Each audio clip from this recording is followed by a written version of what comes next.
ئەوەی کە لە هەنگوینە هەیە ئایزەکانم مادەی تایە هەموو ئەو مادانە سوود بەخشن بۆ لاشە. ئینسان بۆچی تووشی سەرەتانە بێ؟ لەبەری کە مەناعەی لەشیدا ئەبەزێت دەرەقەتی خانە سەرەتانەکان نایە. یەکی لە ئیشەکانی تری هەنگوین مەناعەی ئینسان بەقوەتەکا بۆی کە دژی خانە سەرەتانەکە بجەنگێ.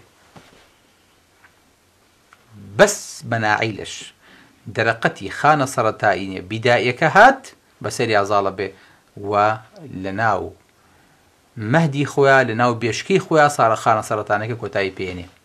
ئەژنا هەموو ڕۆژیان هەموو هەفتەیە خانەی ئێمە لاشی ئێمە تووشی خانەی سەرەتانێ بێ. چی لە ناوێ بە؟ مەناعەی لەش. ئەگە مەناعەی لەش زەعیف بوو خانە سەرەتانەکە زاڵە بێ، کە زاڵ بوو هیچ دەرەقەتی نایە. هەنگوین واکە مقاومەی لاشەمان زۆر بێ، هەم بۆ بەکتریا و بۆ هەم خانە سەرەتانەکان کە دروستە بن. سوبحان الله. بۆیە هەنگوین نەک هەر ڕێ بە گەشەکردنی سەرەتانەگرێ، ڕێ لە دروستبوونی سەرەتانیش.